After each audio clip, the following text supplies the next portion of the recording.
10주차 공부습관교실 인증하는 방법에 대해 설명하겠습니다. 첫 번째, 계획습관. 수업 중 이해 안 되는 것 정리훈련. 먼저 수업을 들으면서 이해가 안 되는 것이 나타나면요, 하나를 골라서 이렇게 체크 표시를 합니다. 그리고 수업이 끝난 후에 체크 표시한 것을 다음 순서로 해결합니다. 첫 번째, 책의 관련 내용을 찾아서 해결해본다. 두 번째, 친구에게 물어본다. 세 번째, 학교 선생님 또는 학원 선생님에게 물어본다. 이렇게 질문을 통해서 해결한 다음에는요, 이렇게 포스트잇을 준비해서 내가 체크 표시한 곳에다 붙이고 내가 질문을 통해서 해결했던 내용들을 간략하게 정리해서 쓰는 겁니다. 예를 들자면 무게와 질량에 대해서 내가 이번에 깨달았다면 무게와 질량에 어떠한 차이점이 있는지 정리해서 쓰는 것이죠.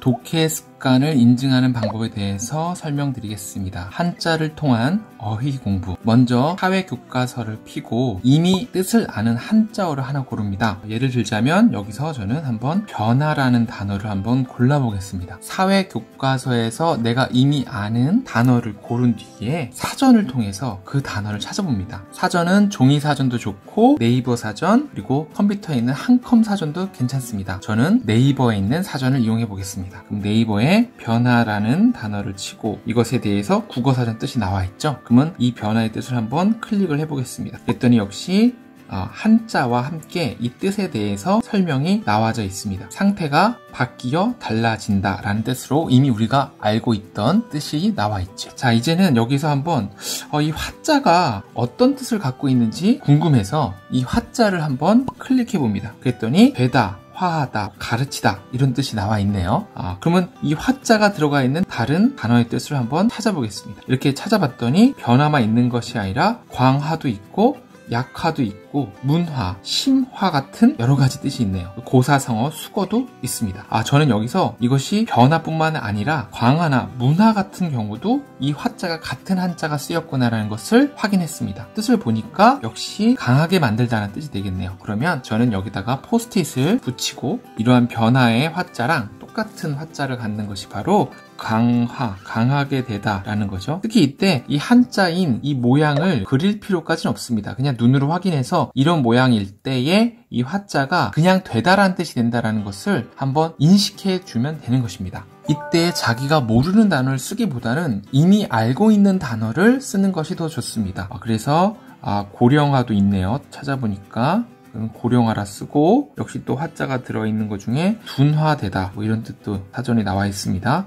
이 모든 이 화가 다 같은 뜻의 화라는 것을 확인하고 이것에 관련된 예시의 어휘들을 적어주면 되겠습니다. 수학적 사고력 습관 인증하는 방법에 대해서 설명드리겠습니다. 시험 보기. 방법은 지난 8주 정도의 공부했던 분량에 대한 시험지를 구합니다. 학원 선생님이나 문제집 뒤편에 보면은 시험 단원 평가 같은 것이 있습니다. 특히 이때 주의할 점은 한 20문항에서 30문항 같은 실제로 우리가 시험을 보는 형식의 시험지를 구하는 것이 중요합니다. 저는 수학능력 시험지를 한번 구해봤습니다. 이런 시험지 같이 문항이 20문항에서 30문항까지 이어져 있는 시험지를 구합니다. 그러면 이 시험지를 통해서 문제를 푸는데요, 시간은 재지 말고 오픈북 시험으로 봅니다. 오픈북 시험이라는 것은 내가 만약 문제를 풀다가 이 내용을 모르겠다고 하면은 관련 기본서를 찾아보는 겁니다. 관련 기본서를 찾으면서 혹시 이 내용하고 이 시험 문제가 연관이 있을까를 비교하면서 푸는 거죠. 굉장히 시간이 많이 걸릴 수도 있습니다. 대신에 만점이 나올 자신이 있을 때까지 풉니다. 이때 친구에게 물어봐도 상관이 없습니다. 친구랑 같이 이 문제 어떻게 풀면 좋을까라고 서로 상의하는 것도 좋습니다. 단 나보다 수학을 월등히 잘하는 선생님에게 질문은 하지 않는 것이 좋습니다.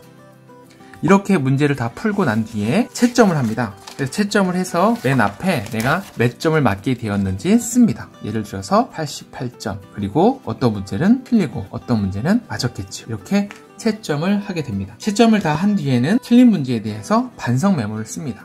이 문제에서 내가 어떠한 것이 잘못돼서 못 풀었는지 반성의 메모를 적어줍니다.